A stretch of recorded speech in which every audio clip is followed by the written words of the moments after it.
Hey guys, welcome back. We got a couple of things we need to talk about after the draft being done with the Detroit Lions. What is the big question mark for our defensive unit moving into the 2024 season? Obviously, our Achilles heel last year was our secondary, but now addressing that with our first pick and then our second round pick with Enos Rakestraw Jr. and Terrion Arnold, both really solidifying our secondary room. What is the weak spot of our defense? We'll discuss that, as well as another defensive player that we really want to focus on, taking a page out of a slightly veteran player's playbook. We've got a massive transformation along our defensive line. Guys, I'm very excited to get into it. This is the Hat and Beard Show. I'm your host, Hat and Beard. We're here to say the quiet part out loud. You know what to do. Let's get into it, fellas. We're going to get up, and on the way up, we're going to bite a kneecap off. Doesn't matter if you have one ass cheek and three toes. I will beat your ass.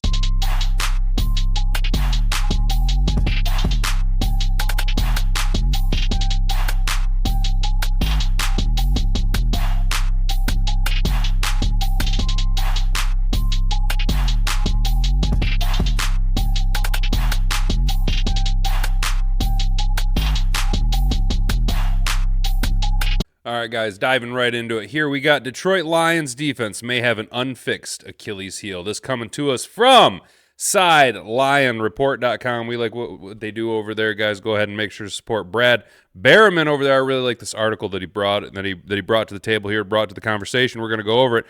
For all the work that has been done to fix the Lions secondary this offseason, there seems to be an unfixed flaw in the pass defense. I think you guys know, based on this picture right here, who we're going to be kind of looking at, who we're going to be targeting. After one of the worst pass defenses in the NFL last season, the Detroit Lions overhauled their cornerback depth chart this offseason.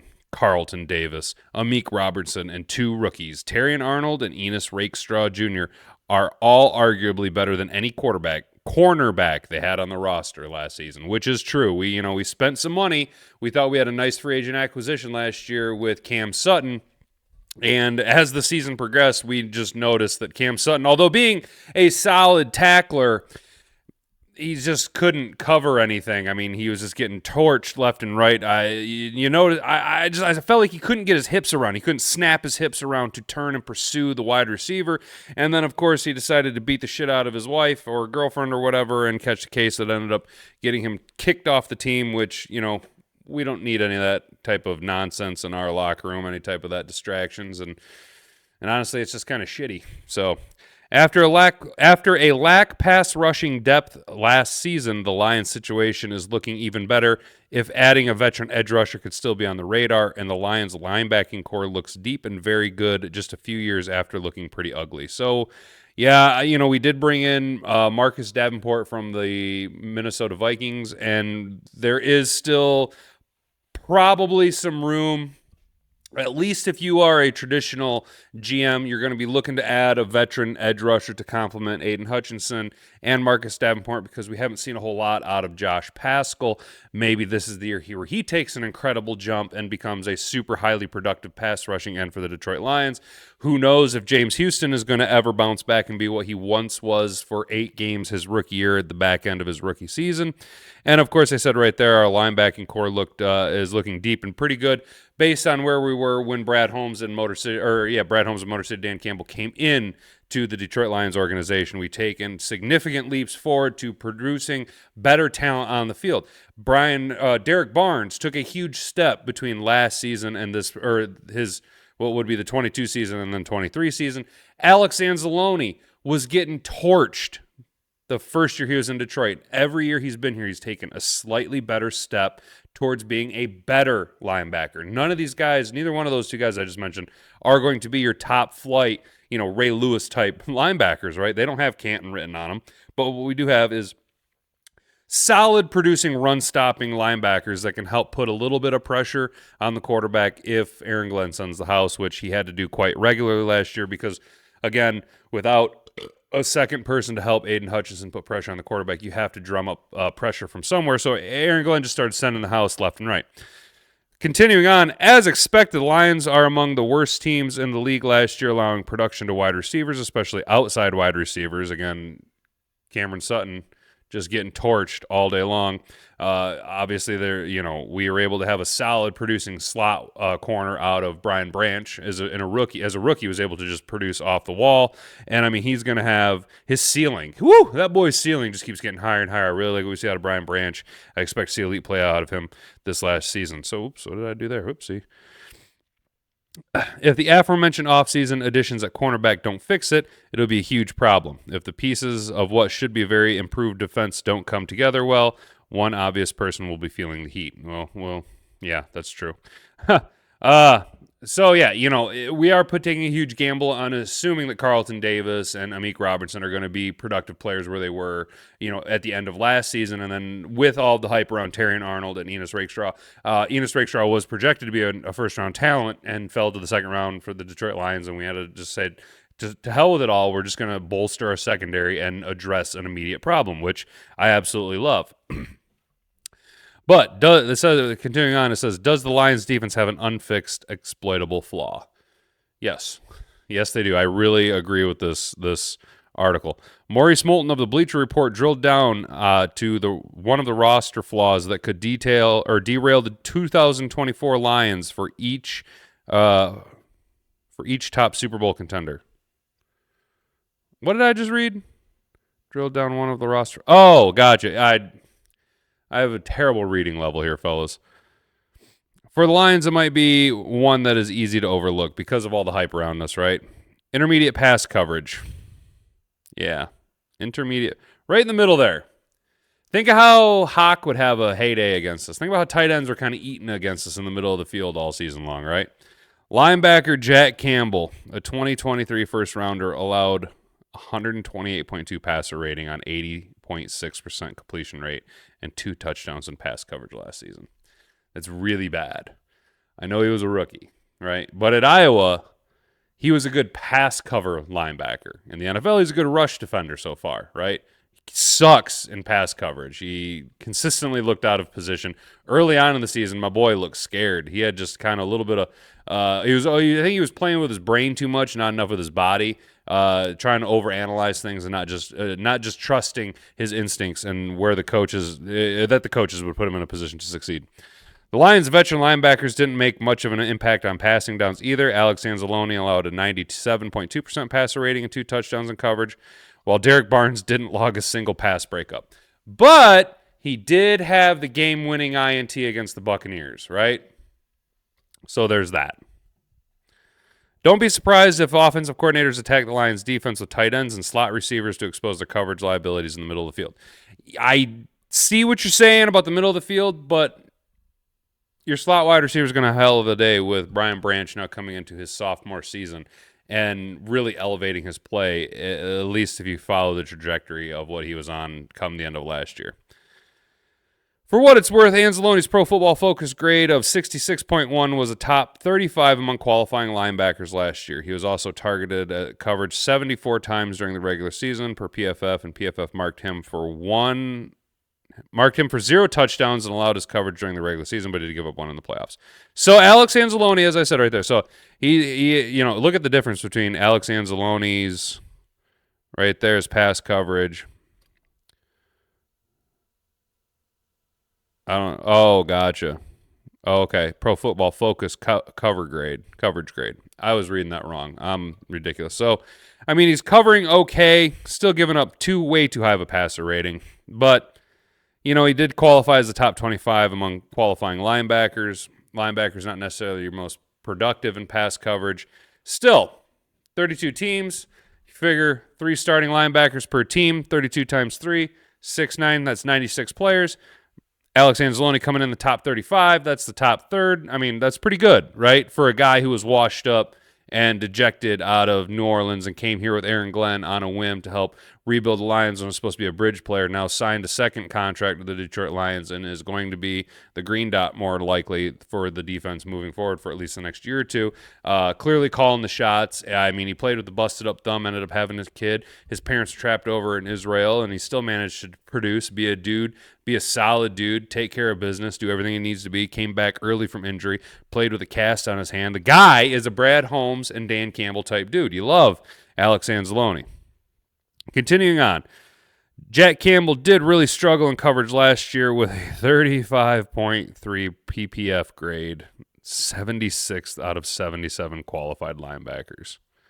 That's really bad, Jack Campbell. That's really, really bad. That's really bad. But here's the thing, man. Jack Campbell had flashes of being the next guy, right? I know that when we first drafted him, I said this guy's the next coming of Brian Urlacher. Might have to walk that back a little bit. But he was solid in the run game, right? He's a really solid tackler. He was sent on blitzes regularly. You could always tell him because he's got that action jack stance where he stands like an action figure ready to blitz off the edge. Now, can Kelvin Shepard and Aaron Glenn and the veteran experience of a Alex Anzalone help develop Jack Campbell to that next level? I would really like to hope so. And so far, the evidence would indicate that that will be the trend. Look at the development that Derek Barnes has had over the past 2 years. Look at the development of Alex Anzalone over the past couple years.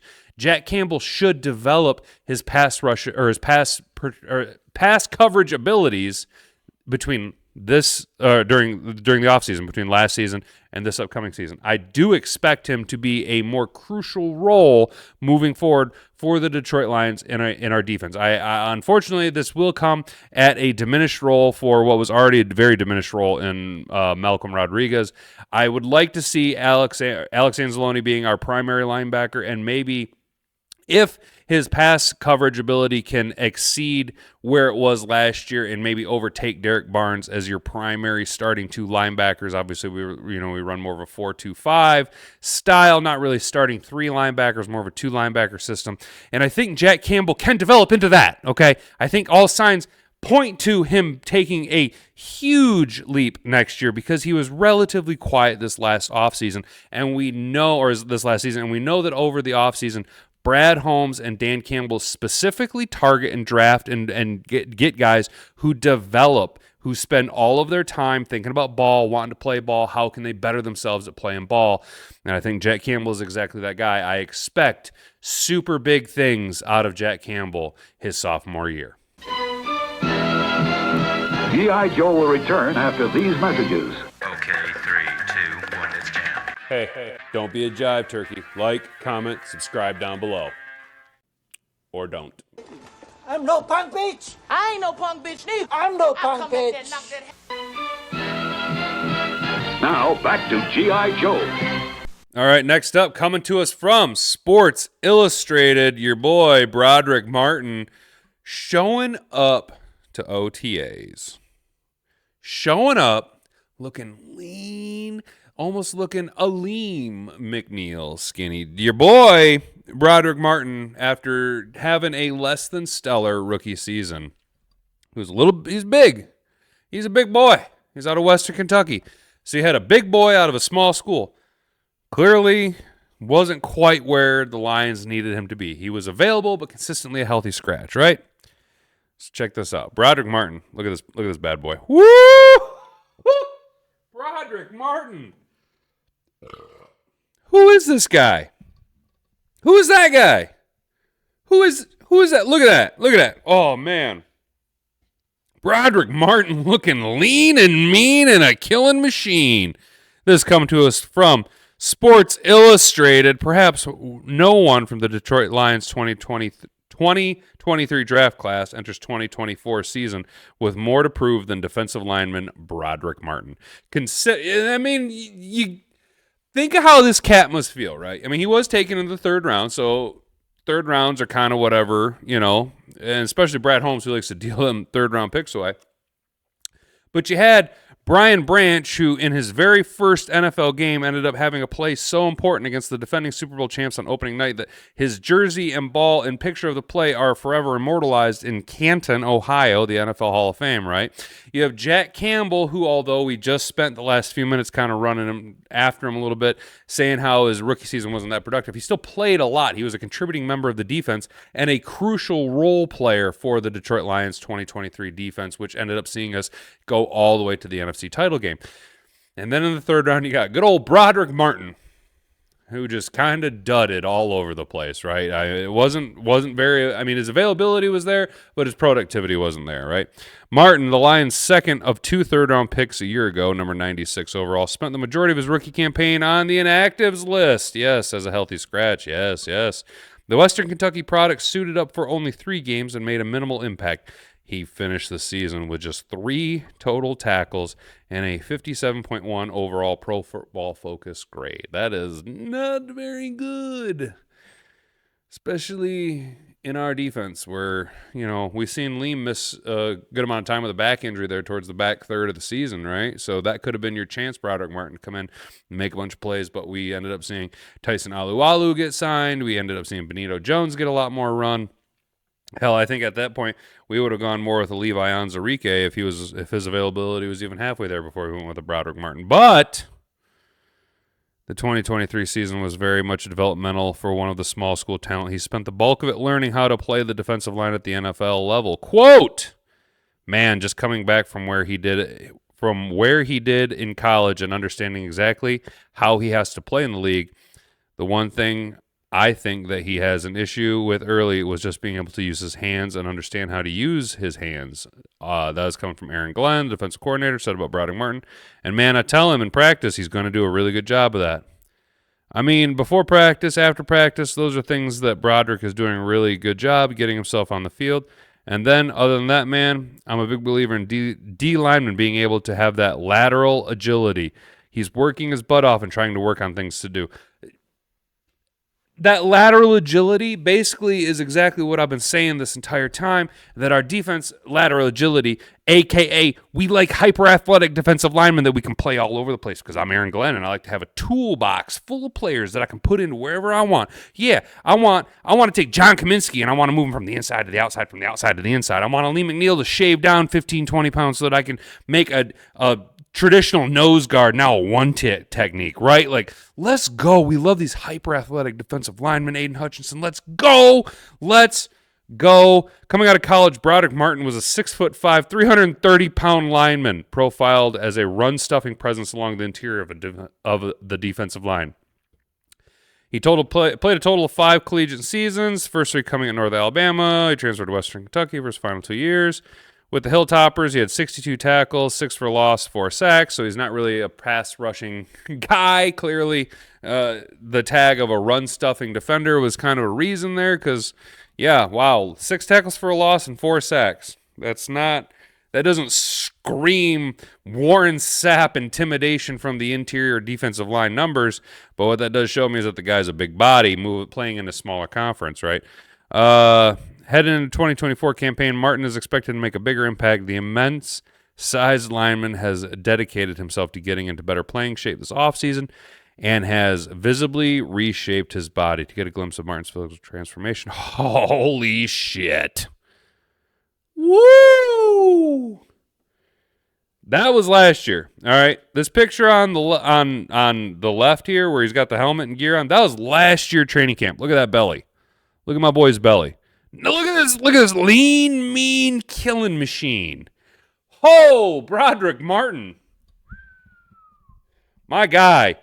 Wow, dude. Look at that transformation. Look at that picture. Let's go back into the top here. Look at that.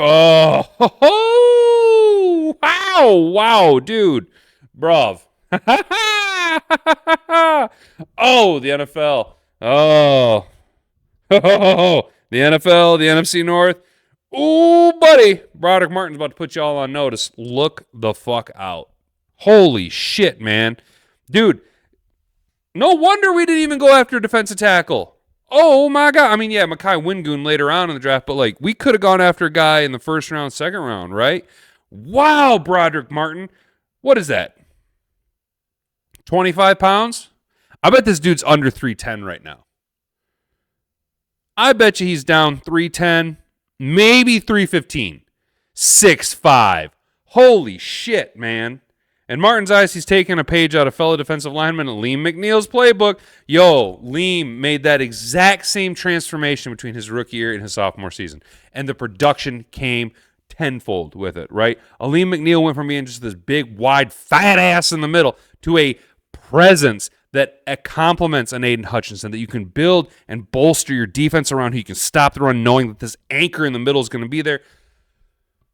Yo, if we see Lalim McNeil made his commitment during the diet, trimmed his body fat, breakout campaign.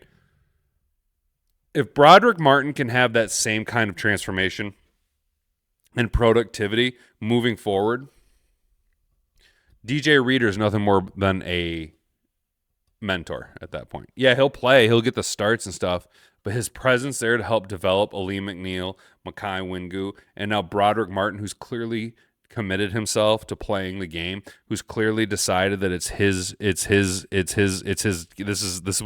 what he does. He clearly decided that he's going to be a ball player now, right? He committed himself.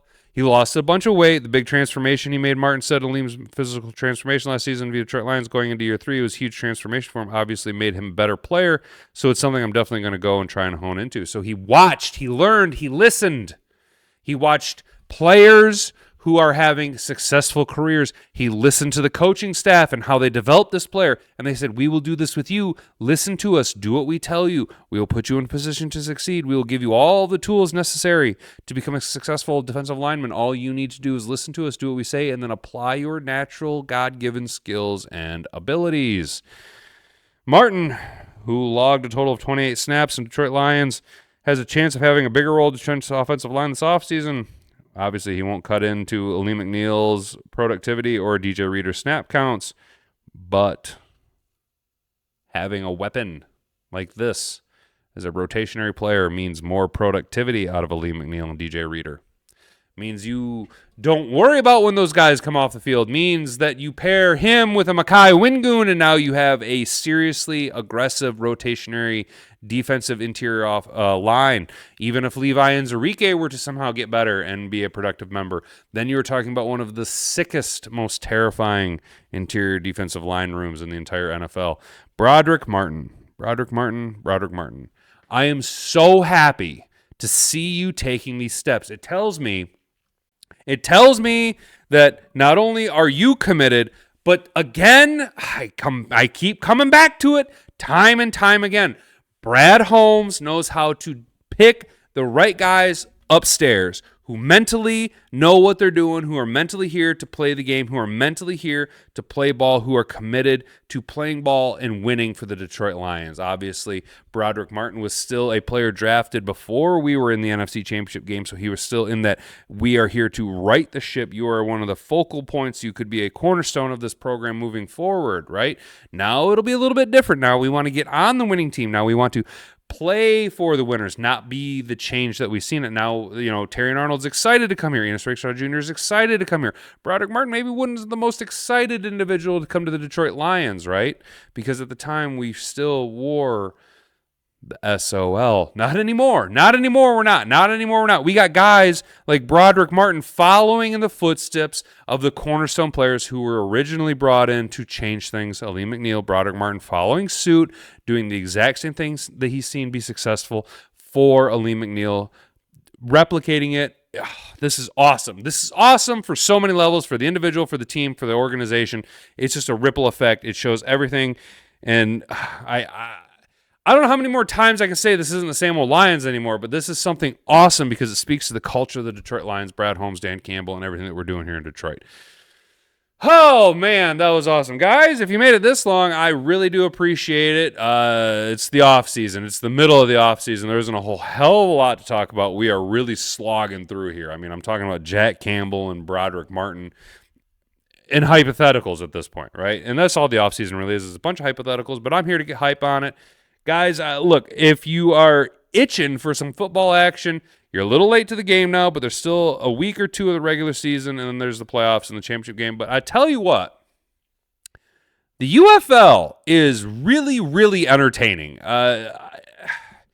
If you only watch the first week or two and then stop paying attention, you made a mistake because they've really polished it up. The league's come around quite a bit. I would love to see an expansion because it's so short-lived that, like, right now teams are really firing. You're seeing guys really perform at a really, really good high level. The talent is all there. but now it's the end of the season. So, you're kind of you feel like you want more, like it's like teasing you a little bit. So a little bit of league expansion would be awesome. But the Michigan Panthers, guys, they're sweet. They're fun to watch, man. They are kind of like the little brother of the Lions. They're gritty. They play really tough-nosed defense. They like to run the ball. Wes Hills, I haven't looked into the injury, but it didn't look pretty. Non-contact knee injuries are never a good thing. He was on crutches on the sidelines, but hey, you know what? Colburn can light it up. As much as I want Brian Lewerke to be the starting quarterback, I think Bryce Perkins earned that right last week in the win against, who did we play? Oh, man, I can't even remember. Oh, we played the Showboats. That's right. We played the Memphis Showboats because they're trash. they're trash. And it was like negative 450 at the time of betting on the Panthers when I looked at it. But the Panthers won, and they've actually locked up, because the league is so small, they've locked up the playoffs. It's going to be them and the Birmingham Stallions for the right to represent the UFL in the championship against the XFL team, because that's how they divided the conferences. It's a lot of fun. I strongly recommend it. The Michigan Panthers are a good program. The product on the field is pretty solid. So if you're itching for a little football action and you're tired of watching NFL replays, I strongly recommend giving the UFL a crack at it. It's a good time, man. It is. It really helps just fill that void in the springtime right now when we're just slogging through, just desperate for football, right? I mean, it's rough out here. But hey, if you made it this long, I genuinely really, really appreciate it, fellas. Like, for real. There's not a lot to talk about, but you're here hanging out with me. I'm here hanging out with you. It's very humid and sweaty in my garage. My beer is dripping all over the place. I don't think I really got anything else much more to say. Comment down below what you'd like to see. I'm thinking about maybe doing a little bit of changing around here in the old garage studio setup, maybe changing some aesthetics moving into the 2024 season, because we're over 500 subscribers now, and that's thanks to you. That's thanks to you, right? I'm talking to you. If you're watching right now, it's thanks to you, because you've been hanging out with me. You've been committed. You've been cool, calm, and collected, really chilling with Hat and Beard, really helping us grow. We're over 500 subscribers, and this train's just getting rolling. So I appreciate it.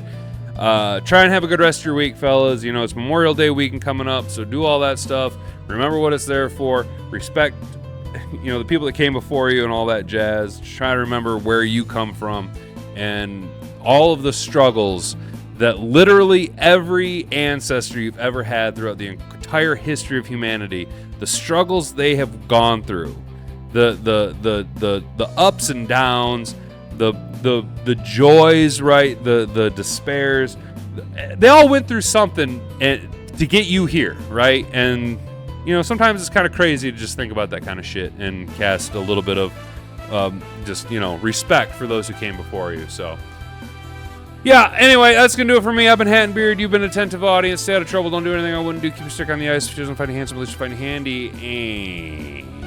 And frig off.